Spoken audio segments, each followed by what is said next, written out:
here we are with another episode of the Kinvestor Report, where I chat with the industry experts to discuss the market, commodities, stocks, and the economy. I'm your host, Arlen Hansen. Today, I'm joined by Peter Krauth, author of The Great Silver Bull and editor of the only investment newsletter focused exclusively on silver. He's a former portfolio advisor, 20-year veteran of the resource market with a special expertise in precious metals, mining, and energy stocks. Peter was our second guest ever on the Kinvestor Report way back in 2023, and I'm looking forward to another insightful discussion about the state of the current silver market. Lots has happened since then. Lots has happened in the last few weeks. This interview is not investment advice. I repeat, not investment advice.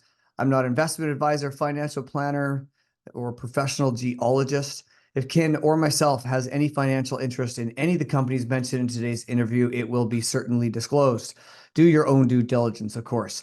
If you like this video, you can tap that like and share button below and be sure to subscribe to our channel so you don't miss any of our latest videos. Peter, thanks so much for joining me again on the show. How you doing?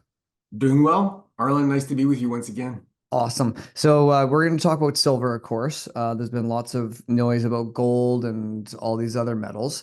Silver is the one that keeps to kind of has a lot of people perplexed right now because gold hit massive all-time highs. Silver just kind of seems to be lagging. What's your take on that? So, I mean, I think that it's probably mostly being driven this way right now because of its industrial component.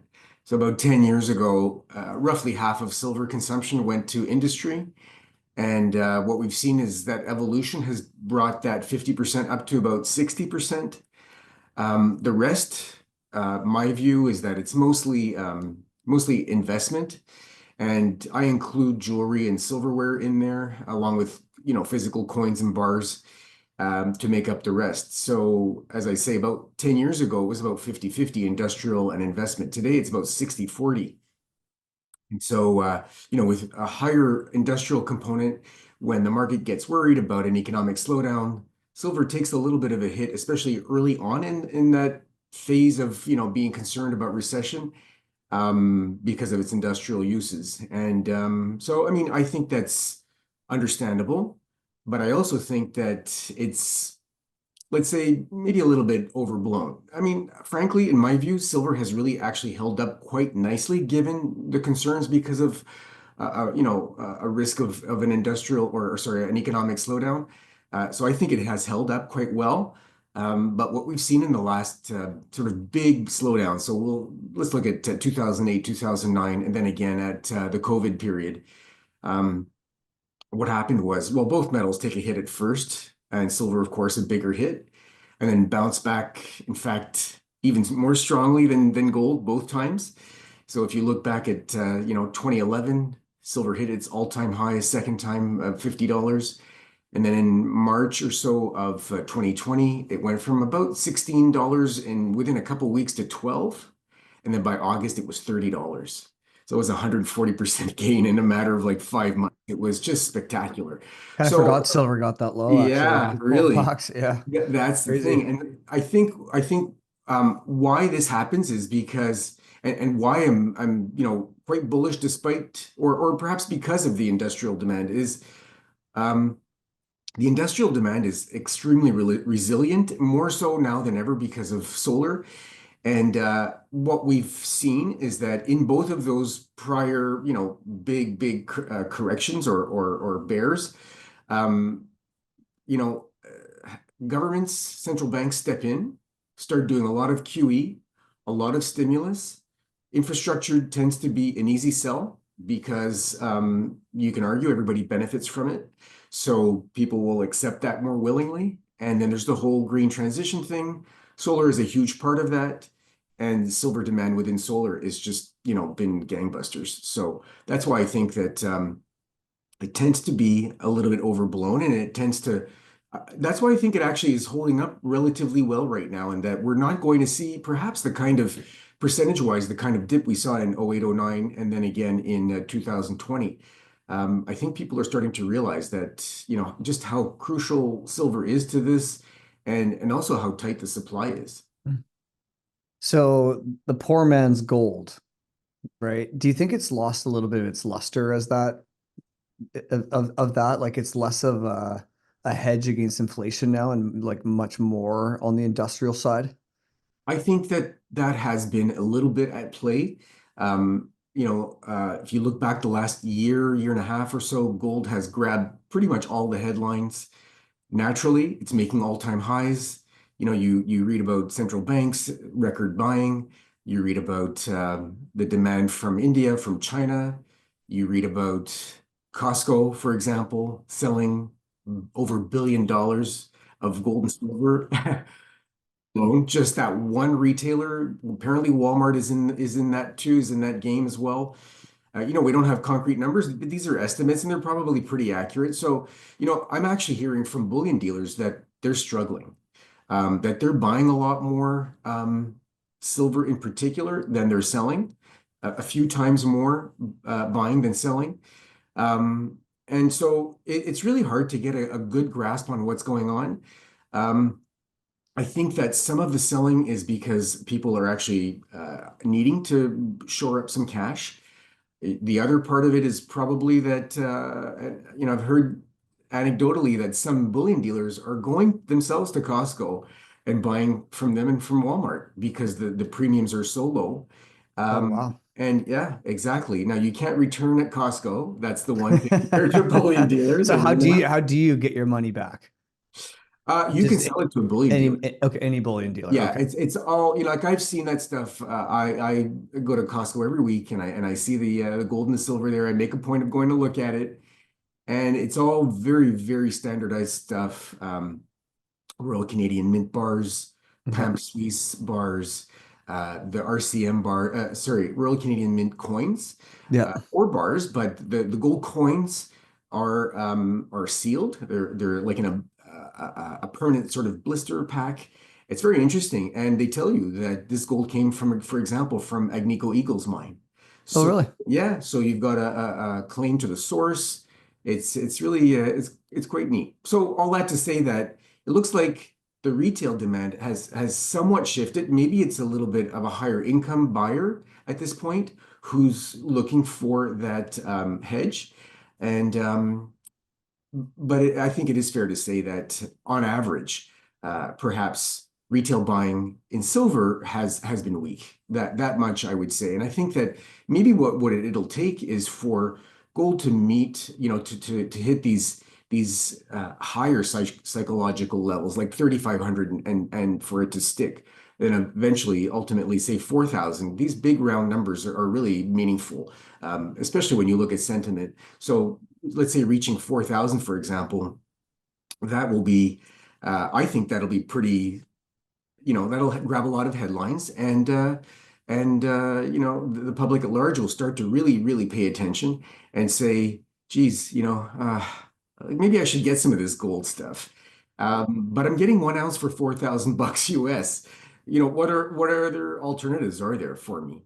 And silver has always been that sort of natural alternative. And even if silver at that point is 40 or $50 or 60 or $70, for what you're getting for $4,000 for 1 ounce of gold in terms of the amount of silver is quantity wise is night and day. And it's still on so many measures, very, very cheap, even at those levels. Well, let's talk about the gold silver ratio. First of all, for some of our audience who may not know why we refer to that, let's maybe talk about that. Let's talk about like the historical gold silver ratio, if you got those numbers off the top of my head, and Sure. why we should be looking at it. So the gold silver ratio is it's a simple indicator. Really, what it tells you is you take the price of gold and you divide it by the price of silver, and it tells you how many silver ounces you need at that point in time to buy 1 ounce of gold. So right now it's 100 to 1, roughly. So meaning that, let's pick simple numbers. Gold at 3,000, silver at 30 means it takes 100 ounces of silver to buy 1 ounce of gold.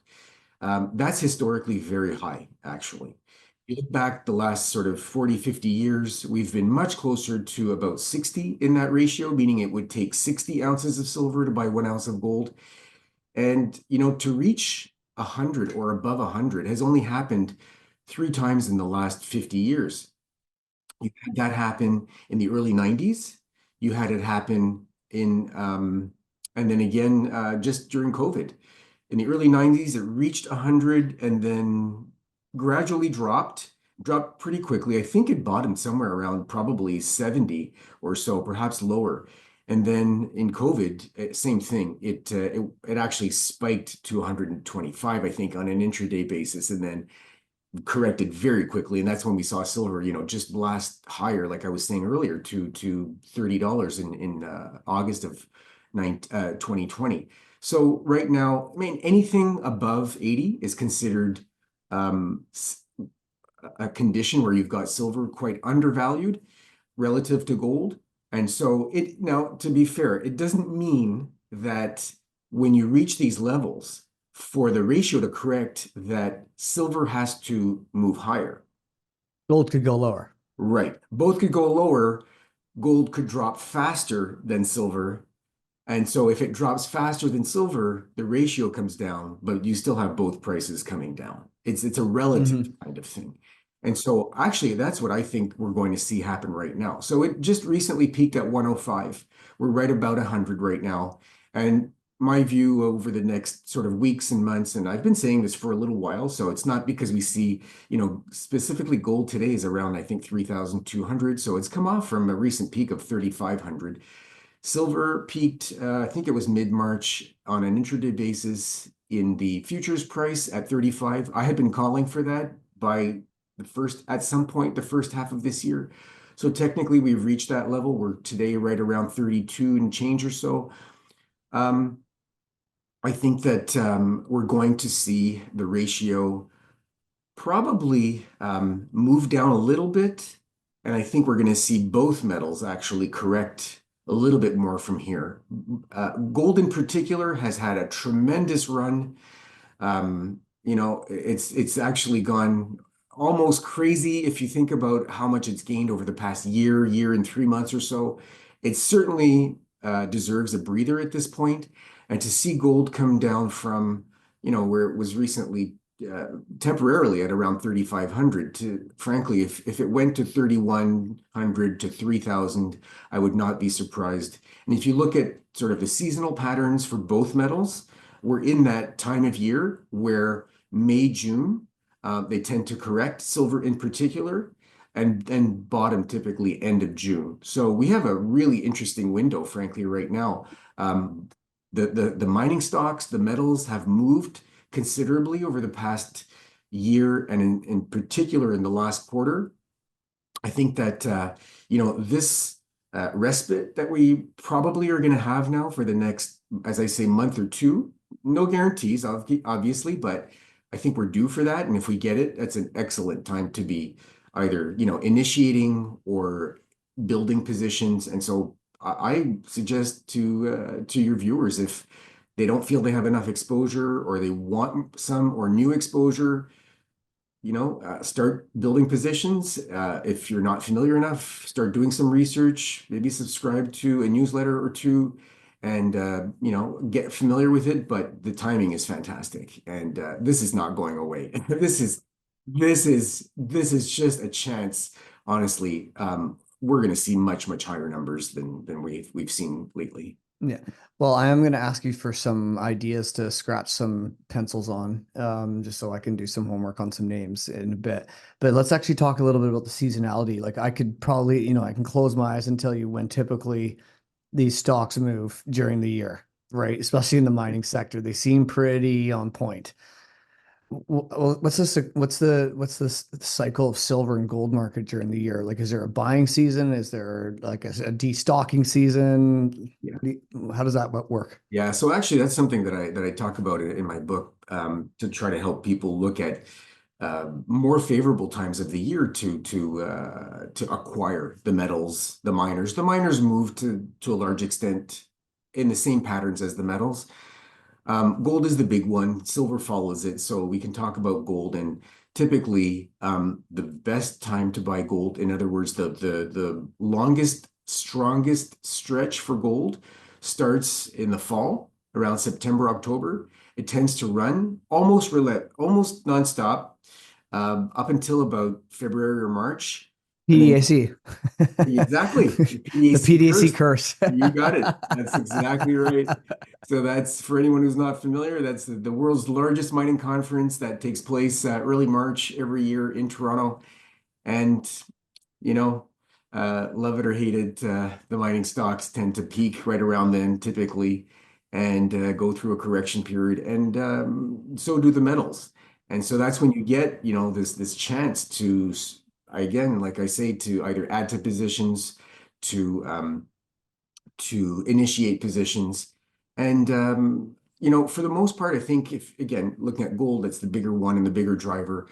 You've got a lot of buying that takes place in the fall. It's driven a lot by India and then eventually by China. In the fall, India, you've got Indians are very, very smart and savvy when it comes to gold and silver. They love this stuff. They've lived with, I guess, fiat currencies and debasement for too long to not know better. And so they plow a lot of their money into gold and silver now. And the first phase is the harvest season. Then they've got a couple of festivals in the fall. Diwali is one of them. I forget the second one. And then the demand shifts a little bit west. So we've got our own holiday, Christmas season, fair bit of buying there. Then we've got Valentine's in the west that, is also another big event, let's say, to buy gold. You've got Chinese New Year right around the same time, and then it kind of peaks and trails off. And then that's why you get this trailing off in a weaker period during the summer, and then it picks back up in the fall. Mm-hmm. Thank you for that. The Silver Institute did release a World Silver Survey recently. Do you read that and make any notes? What are some of your key takeaways? Yeah, so I do absolutely. That's I think probably everyone in the industry follows that pretty closely. Um, I so here are a couple of thoughts. One is that they call for well, what they've said is that the supply was essentially almost flat. We're looking at it up about 2% last year. About 80% of the supply comes from mining, and about 20% comes from recycling. And overall, that was up about 2%. It was up slightly in mining, about 1%, and recycling was up 6%. And that's what brought the overall supply up by 2%. Recycling was probably driven by people selling jewelry to some extent, or recycling silverware. And Probably higher prices too, right? exactly. That's Right. exactly right. Absolutely. I was Yeah. going to say that next is that the higher prices will certainly draw the metal into the market and encourage that recycling. What's interesting, and this is not from the survey, but what I've seen over the last couple of years is that the forecasts are that silver, primary silver mining. So it's important to note that only about roughly 25% of mined silver comes from primary silver mines, meaning silver is the main product of that mine.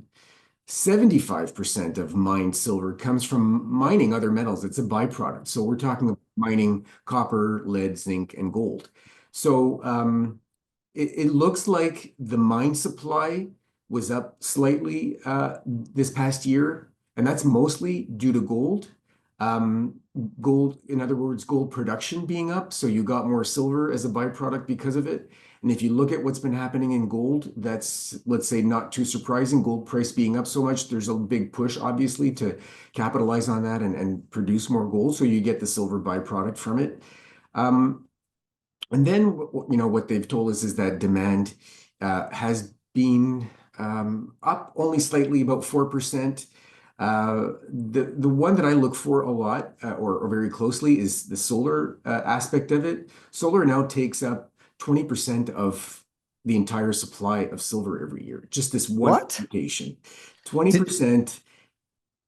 is that just replacing the demand from the photography sector though? So photography's actually been trailing off very, very slowly. It's actually new growth because if you go back 6 years, sorry, 10 years, solar was 80 million ounces. Now it's about 200 million ounces a What? year. So it's off the charts. And where I defer with the silver survey, the World Silver Survey, is that their numbers for 2024 were, let's call it 200. It's 197 million ounces that would have gone to solar. Almost all the other research that I see points to much bigger numbers. We're talking, well, when I say much bigger, about 235 million ounces actually went to solar. When I look at projections going back just a couple of years, there were projections that were looking at a lot of the big forecasting consulting groups, and they consistently under-projected what 5 years out were the actual installations. So if you looked every year for the past 5 to 10 years, what the projections were, the actual solar installations were 3 times on average what they had predicted. So it's consistently underpredicted, and I think we're going to get that again. I was just reading this morning, BMO thinks that or their numbers are that it was 233 million ounces for solar last year, whereas the silver survey said 198 million ounces. So we're off about, what is that? I think it's about 40 yeah. million ounces. Wow. Yeah, exactly. So that's about nearly, so like 15 to 20%. That's pretty big. And BMO thinks we're going to have another 5% growth next year.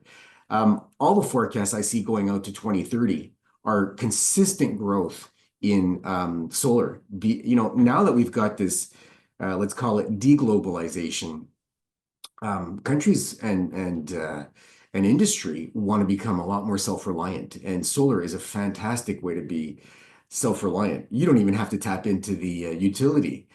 You could frankly set up the solar farm yourself if you've got the land, get the whole thing permitted, finance it, build it, and in short time you're self-sufficient. And there's been a lot of talk because of AI and because of data centers that themselves, utilities in the US have told them, look, you can't rely on us for the power that you're going to need. The growth is off the charts, and we can't supply it. So that's why you've seen the likes of Meta, Apple, Microsoft turn to nuclear in a big way. And certainly nuclear makes a lot of sense. One, it's clean. Two, it's relatively cheap, not upfront, but to operate and the energy. And but the problem with nuclear is the time to build it out, getting the approvals, all of these sorts of things. And so these groups have tapped into maybe dormant nuclear supply, right, that they've been able to turn back on. I think that the rest of the industry doesn't have that luxury. And yes, of course, nuclear is ideal for baseload power, meaning that the power is always on, it's consistent and so on. You don't have that luxury with solar or wind. But it's fast to permit. It's quick to build.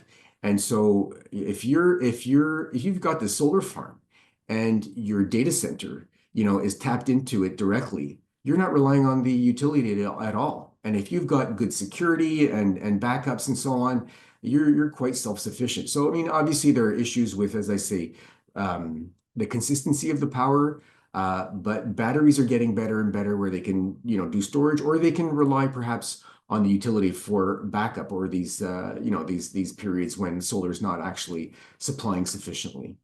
Mhm. Have they figured out how to recycle these solar panels, like make the silver recyclable in these silver panels? Yeah, I mean, Yeah. Okay. that is an issue for sure, because they do have a limited life. I'm going to say roughly probably 15 to 20 years is what I'm seeing. I've only read so far of one company out of France that is saying, and I think this is still a tentative kind of thing, but they're saying that they are able to recycle a good portion of solar panels. What's interesting too, though, is that they are getting better.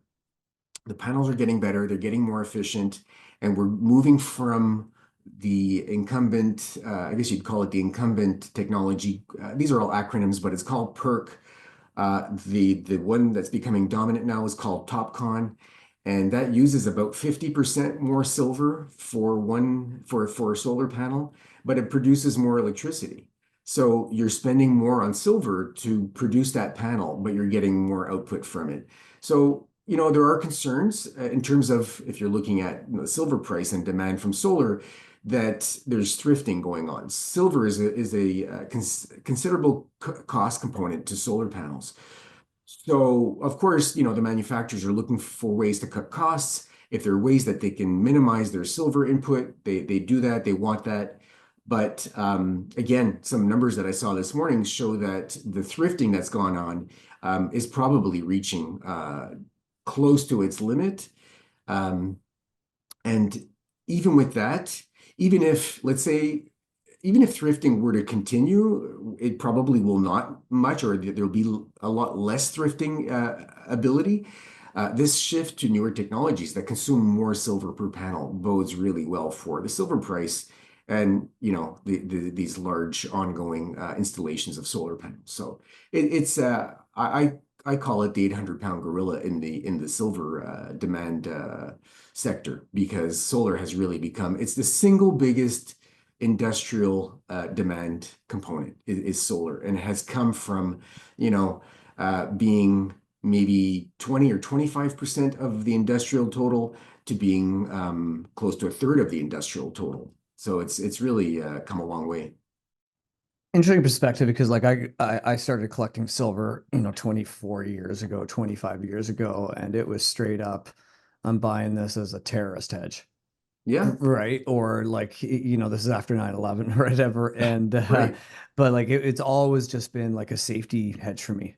I was never, obviously I've seen the demand increase in the industrial side over the last few years, but silver is still my hedge against inflation and for protection. And just in case I have to go into the deep dark box for That's money right. or guns or soup or something. Yep, yep, absolutely. And that's, you've got this stacking culture in the silver space where, a lot of these participants say, look, I just buy and never sell. And, you know, I get that for sure. As you say, that's a security, the security aspect to it. I do think and conditions change all the time. People will ask, well, at what price would you sell your silver? And I keep answering that I don't know, because this is all context. You can't pick a number now when this may, you may reach that point, who knows, 5 years, 10 years, 15 years from now. Who knows what kind of environment we'll be in. You know, let's just to kind of be sensational a little bit, let's say $500 silver. Well, $500 silver in 10 or 15 years, for all we know, may look extremely cheap, right?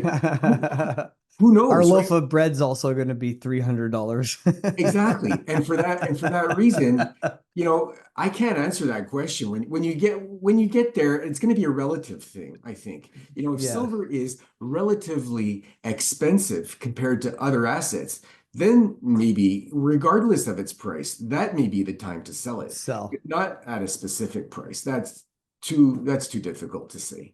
yeah, yeah. All right, so let's get into some picks here. Actually, no, they're not picks, they're ideas. Right. Maybe you can just say, hey, if you're looking for something really high risk, here's a great play. Something mid risk, here's something to look at. And if you just want exposure to simple silver and as least amount of risk as possible, this is your something to look at. So do you want to throw some names out there Sure. Let's start with for the fun? least risk. The least risk for me, other than the physical, would be something like the Sprott physically backed silver ETF. I believe that the symbol for that is PHYS. And you've got it in Toronto as well, PSLV. I think PHYS is in New York. If we go for something that's mid risk, I would say consider now, right now, we still have to work through. I don't know if your viewers are aware, but in Mexico there was an administration change last fall. The new administration is now a lot more open to mining. Mining is huge in Mexico. It has been forever. It's just that the last administration was, I'm going to call it, hostile towards mining. The new administration is a lot more friendly. There have been actually I believe it was early part of this year, there were a handful of permits that were issued. The big one is the idea of open pit permitting. And the administration has said that it's back on the table. They're open to it. So I'm going to say that a company to look at is GoGold Resources. GoGold. GoGold. So Okay. GoGold operates in Mexico. What's interesting is they have this sort of hybrid model. They actually produce silver, gold, copper, and some other base metals from their Parral remediation project. So they're actually helping to clean up, I think it's 300 years of waste ore that's sitting there just on the edge of the city. And they're doing the city a huge favor. They're trucking the ore out, they're processing it, they're getting the metals that are still in there out. They're generating cash flow that helps them to cover a lot of G&A and pay for some exploration and so on. But the upside is going to come from they have two projects that are kind of sister projects that are also in Mexico. It's Los Ricos South and Los Ricos North. And these two projects are, as I say, they're the growth engine for the company. They're waiting. They've done all the submissions for permitting, and they're waiting for a permit. They feel quite confident that they will be getting the permit for it's the Los Ricos South that will be developed first within a matter of perhaps a few months from the mining sector in Mexico. And they will take probably, I'm going to say, a year to year and a half to be up and running to start the mining from that mine. But this is going to be a very profitable operation. I can't remember the numbers offhand, but it'll be several million ounces of silver a year, plus gold, plus some base metals and so on. And at relatively low all-in operating costs as well. So that's, I think, one to look at for sort of the mid-range, mid-risk level. And if we're talking about let's say higher risk. With, I'm going to say higher risk, but a little bit mitigated. There's a company called Kingsman Resources. And so they operate in Chihuahua. And they operate near the Gatos mine, which was recently acquired by First Majestic. And they've got a director on their board who is a geologist that was working for Gatos that First Majestic kept on when they acquired Gatos. So his name is Mark Pryor, and he knows this area extremely well. Management went out a few years ago, started boots on the ground, started doing a lot of research and looking around, meeting with people, and consolidated a package that had not been consolidated forever. That was always the issue. They managed to do it, and their patience has, I believe, paid off. They raised a bunch of money last fall and again recently, and they are starting to drill probably any day now. The beauty is that this is part of this, or on their property, is an old mine that was operated by Asarco. And Asarco, this was up until the late 50s, early 50s, and they operated mining up to 500 grams per ton, if memory serves me right, silver. And so, this hasn't been touched for decades. They've done a bunch of more sophisticated research recently, exploration with geophysics and sampling and so on. They have what they feel are some very high priority, high potential targets. We're going to find out very soon because the drills will be turning very shortly, if not already. And this one looks, I mean, it has moved already since last fall, but I think that it's a very, very tight share structure, no debt. And if you have, as I say, raised a bunch of cash, so the risk has been mitigated to a fair extent. And I think this is one to keep a close eye on. Okay, that's actually a new name for me. Yeah. So yeah, no, I'll take a look at that. Thank you. Yeah. All right, so you're a bull, I'm a bull. Where are we being stupid? We're not. Honestly, I go back to this all the time. You have to be in the space to benefit from it. and you have to be patient. And silver more than anything, I'm going to say more than any, almost more than any asset class. But boy, when it pays off, does it ever pay off? And I think that's where we have the advantages if we can have that patience and take positions and be there and just sit and wait. And that doesn't mean you have to be stupid about how you're allocating your money. There are all kinds of companies out there. A lot of them have silver in their name, but the silver content in their projects is much too low for my, from my point of view to even call them silver companies. So these are the kinds of things that I work on and filter and decide who's going to be part of my portfolio, my newsletter portfolio. That's one of the filters. In fact, that's one of the highest level filters. There has to be meaningful amounts of silver in there. Actually, So I was going to ask that question yeah, very specific. So thanks for bringing that up. Like, at what sure, point do you say this isn't a silver investment anymore? Like, I remember, Wheaton River Minerals right, really was, less than 50% gold production, but they turned everything into a gold equivalent ounce, right, and he became the hero of the century. yeah, It was a marketing like genius, and it worked absolutely. well. And then since then, we've seen all these companies, report in silver equivalents or copper equivalents and trying to mess up all these numbers just to. So where do you say, okay, that's not enough silver to be considered a silver company? Is it 50%? Is it you want to see 75%? Believe it or not, it's 40. And I and What? yes, and What? when I started this,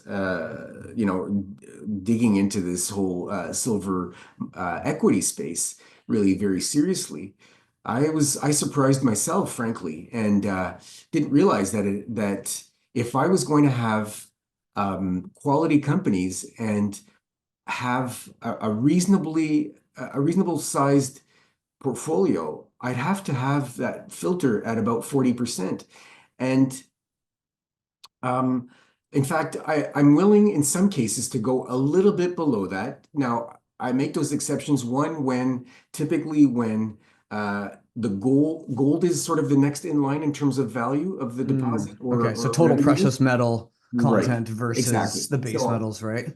exactly. So I'm biased towards the gold if that's sort of the next thing that helps it, the overall precious metals content move higher. But if I was frankly, if I was at 50 or 60%, I probably would have, You'd be thrilled. I, no, what I mean is what I'd be thrilled, but I'd probably have like four names in the portfolio. Yeah, so there's That's what I'm nothing to saying, choose right? from. I think Exactly. that's really, so if there's silver investors out there, I think that's something very like something to pay very close attention to is when you break down the silver equivalent numbers, looking at the lead and zinc content, because a Yes. lot of these epithermal systems, right, will have a high lead, zinc, and silver content or whatever. And depending on where you are up in the system, those percentages will change. Right now, and Exactly. I'm not a geologist, so I can't say if you're high up in the system, it's not good or not bad or whatever. But that is something to look out for because yeah, you may get these crazy high grade silver numbers, but when you really look at it, they just converted a lead and sil like a lead and a zinc to make up 80% of that number. And now you're left with 20% silver. So there's something for people to be aware of.